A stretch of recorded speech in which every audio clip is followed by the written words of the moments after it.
A very fresh morning to one and all present here. How are you all?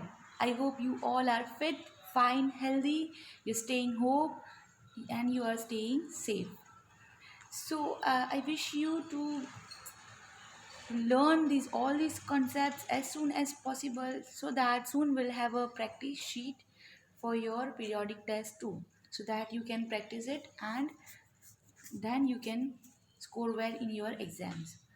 So the course which is going to come is number one, The Boy Who Saved Holland, Plates on My Football Shirt, and Jaldi's Gift by Kalpana Swaminathan. And we have already revised the first half lesson of The Boy Who Saved Holland, lesson number 4. So today we'll continue the story. I hope you all know the story about the boy who saved Holland. His name was Hendrik and was just 10 years old, and he would be 10 years old in 10 months. Okay, so he had all his life he had heard about dikes and dunes. So I repeat, what are dikes? That they are natural or artificial slopes or walls to regulate water levels, usually made of earth and often parallel to the river on or the coast. I had asked you in the previous class to learn all the glossary words. I hope you have done it so that you can understand the hard words of the lesson easily. So all his life Hendrik had heard about dikes and dunes as his grandfather had been a dike builder. His father looked after dike repairs and his uncle was in charge of a polder. Now again, polder means an area of lowland, especially in the Netherlands, originally from a water body but protected by dikes. So he was in charge of a polder, an area of a reclaimed land surrounded by dikes. So he always admired how the dikes were formed, how they were constructed. It's all grassy flanks and the great stone blocks on the seaside. So he loved how he always admired about these dikes and dunes. So one day he roamed further than he had ever gone, much further than he had intended. The sky was darkening when he turned towards home, and one day, while roaming around here and there near the dikes and dunes near that sea, North Sea, he went little more further, and the sky was darkening, and there was no time to watch anything except the shady, unfamiliar road, and everything was still, stormy, evening. The birds had gone to their nest, so there were no sounds of the birds too. And in the air there was just Hendrik listening intently something. He did not want to believe that what he had heard, but he knew only too well that what was it? It was the sound of water. Nothing much, only a tickle, but Hendrik knew that what it would mean, that this trickle would soon become a gurgle, and then there would be gush followed by a rush and then a roar, and the North Sea would sweep in. So now moving ahead to the story, for a moment he stood bewildered. Bewildered means surprised and confused. Now what to do now? No one is there around me to help me out. How to inform? At that time mobile phones were not available. So he thought that what he should now. It was growing dark, hard to see, harder to locate a small leak in the dike. Finally, he found it. A few feet from the ground, he could reach it. It was, as he suspected, a small leak, small enough to be stopped with one finger. At first, he was not worried. He even felt heroic, elated to see that the finger of one small boy could hold the mighty waters in check. So he was very much happy and excited, and he felt heroic that he is going to save his village. And he thought that on his one finger, the one small boy could hold the mighty waters in check. So he felt heroic, happy, and excited. Besides, he thought it. It would not be long. Someone was sure to pass by, see what was happening, and get people to repair the damage. But the stillness continued. Stillness and loneliness. So, what was he thinking? He was happy and excited initially because he thought that someone would pass nearby, would pass by sure, and he would inform him about the small leakage and he would ask for help from him. But stillness continued as well as the loneliness. As the night came on, Hendrik grew colder. His hand pained him. There were cramps in his arm. Soon his entire side felt numb. So as we can see, as we already know that if we hold a glass of water in one hand for more, then we cannot hold it for more than 5 minutes. If we do it further, our arm would pain and it would soon be paralyzed and numb. Similarly, he has used his one finger to save the water from coming inside, so his hand pained him. There were cramps in his arm, and soon his entire side felt numb. He could not tell how long he had hunched there. Hours seemed to pass. He called and cried, but there was no answer. So here hunched means lean forward with shoulders raised. And you can see that in the picture. Here in the picture you can see that he is leaned forward and with shoulders raised and he's pointing the finger to stop that leakage. So no help came. The pain frightened him, but he could not take his finger from the dike. If he pulled his finger, if he could take away his finger, then what would happen? The stickle will turn into gurgle and then gush, then rush, and then yes, then a North Sea would sweep in the village. So that is why he cannot take his finger, not even for a while, he cannot take it. The air was freezing. He was afraid he would drop from fatigue. He stamped his feet to stamp out of the cold. He rubbed his still arm with the fingers of his other hand to keep the blood flowing. So, what he did was he was scared, he was afraid that he would drop from fatigue and he would fell down. He stamped his feet to stamp out the cold. He rubbed his still arm, so he was rubbing his arm so that the blood keeps on circulating to keep the blood flowing. He was dizzy, pain stabbed every part of his body, but he would not remove his finger from the die. So he was dizzy, he was in pain, he was being stabbed every part of his body. This pain was spreading on every part of his body. His whole body was being paralyzed, but he would not remove his finger from the dike in order to save the people of his village.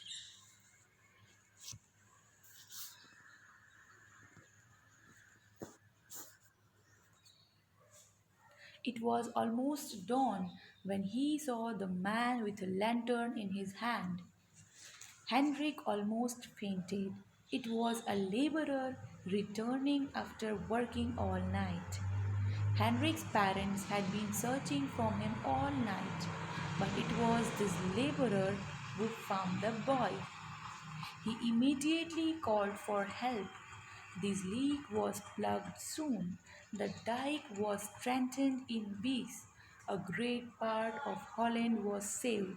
So it was almost dawn when he saw the man with a lantern. So it was like the dawn means initial of the morning. So it was almost dawn when he saw the man with a lantern in his hand. So he saw the man with a lantern. So he was a laborer returning after working all night. So he was returning home.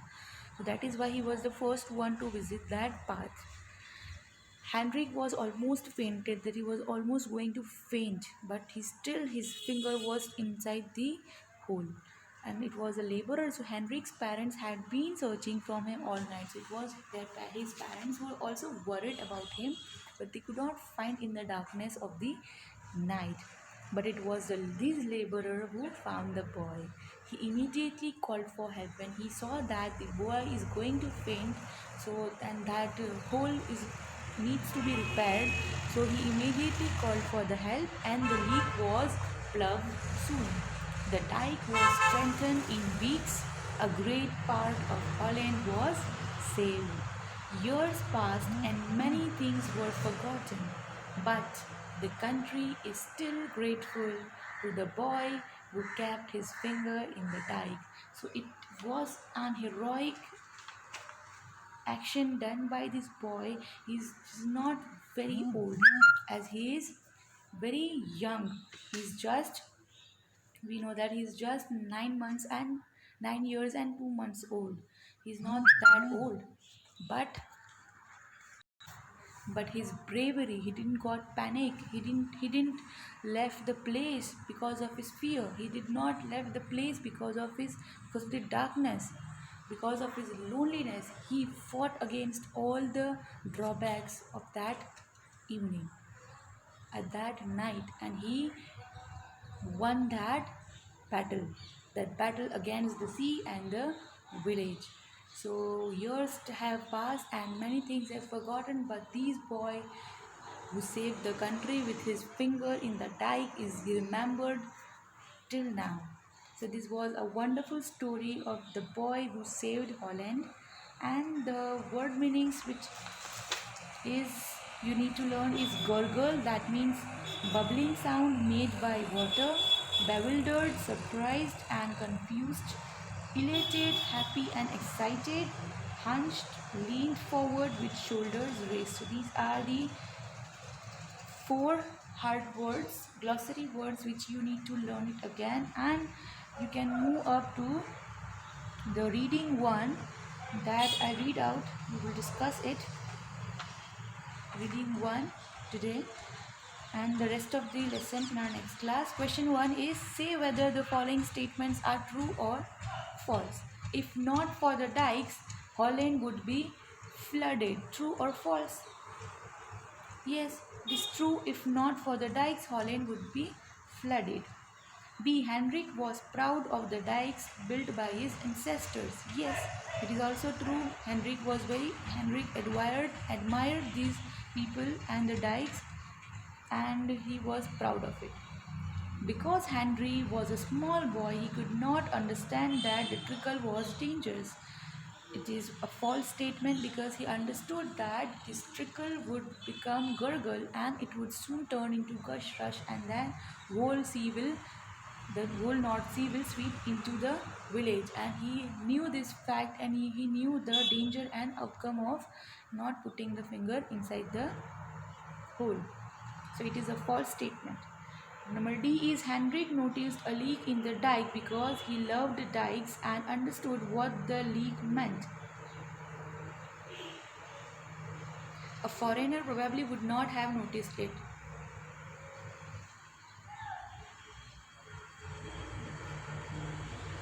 So Henrik noticed a leak in the dike because he loved dikes and understood what the leak meant. A foreigner probably would not have noticed it.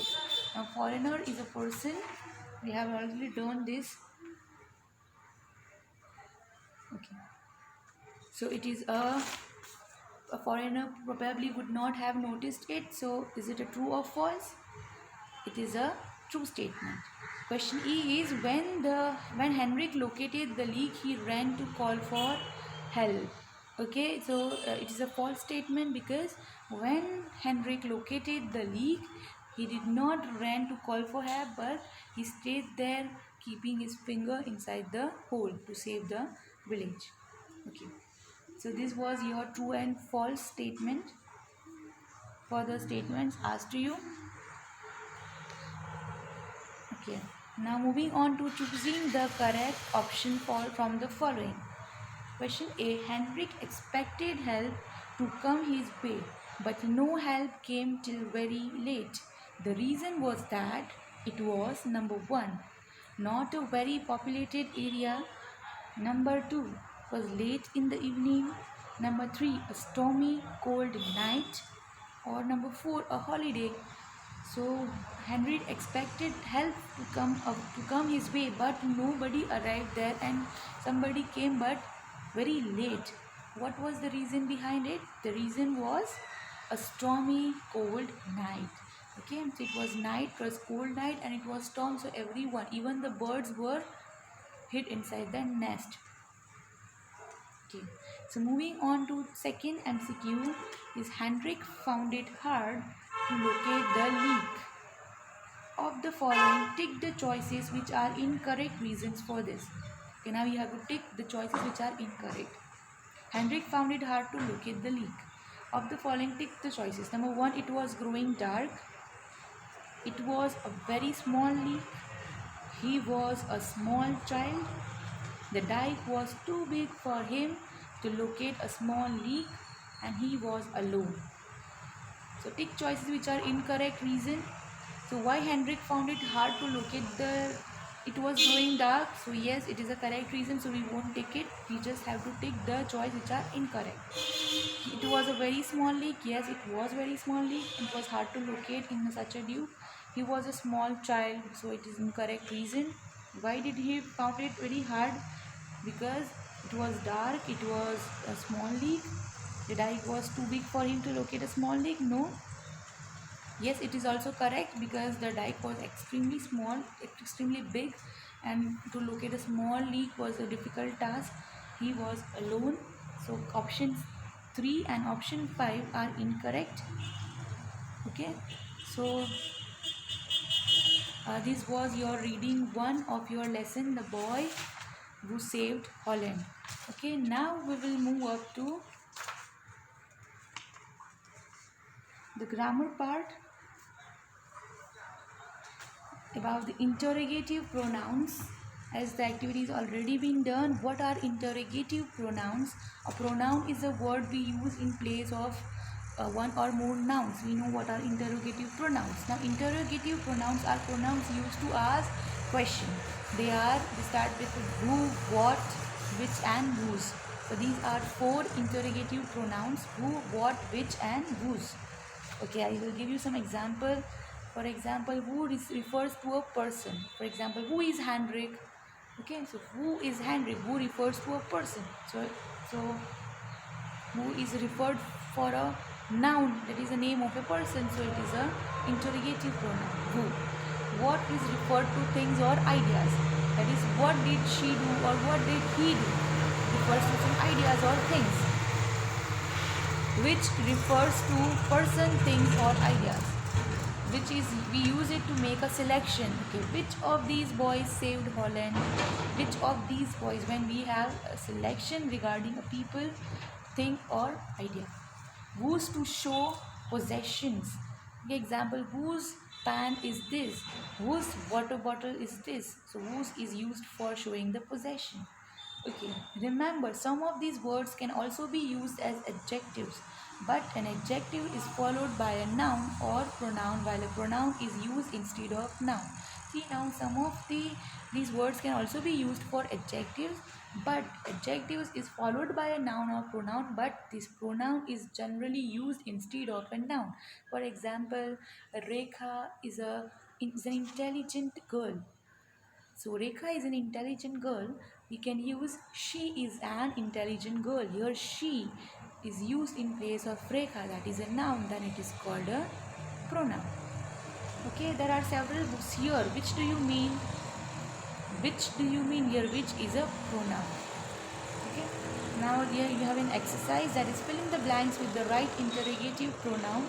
This can be asked in the exam, so please study these grammar exercises of the course book very well.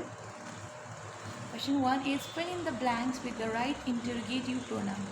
Dash wants to cook Italian food today. Okay. So we'll write here for the cook. For a person we will use WHO. Who. Who wants to cook Italian food today? The answer is who. Question B is dash is the name of the dish you want to cook.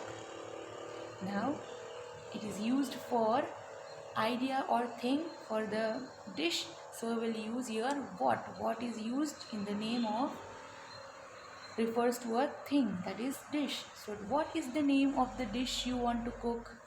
Okay, number three is dash is your apron. Okay, so here it is used for a thing, so we'll use here which among the selection. It is of the selection, so we'll use here which is your apron. Question 3D is dash is this pan. Okay, so here it shows the possession, so here we'll write whose. Whose is this pan? Okay, it's fry pan. Question E is dash is good at cooking pasta. So here for cooking pasta, for thing we will use uh, dash is good at cooking pasta. So here we'll use who is good at cooking pasta, because it refers to a person, particular person who is good at cooking pasta. Question F is dash is the recipe for spaghetti alla carbonara. So here we'll use, again we'll write here for a thing or idea. Here again idea or thing is their recipe. So here what is the recipe for spaghetti alla carbonara? So here the answers to question 1 is who want to cook the Italian food today. Number 2 is what is the name of the dish you want to cook, which is your apron, whose is this pan, who is good at cooking pasta, and dash is the recipe. What is the recipe of spaghetti alla carbonara? See, this is the exercise for the interrogative pronoun. Okay.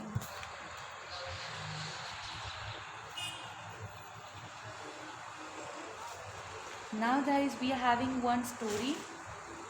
Read the story, and then what you need to do in this is frame 3 questions based on the story. Okay, now you have to use this interrogative sentence by using this story. You need to read it, and you need to make 3 sentences out of the using the interrogative pronouns such as who, what, which, and whose. Okay, this activity you have to do it on yourself. Moving on to the using the dictionary. Here you have to use the dictionary and then write the meaning of it. Then the writing skill, you having personal letters, which is already been explained. So that is all for the lesson of the boy who saved Holland. I hope you understood this story very well, and you would reread the story along with the glossary words and the exercise of your course book.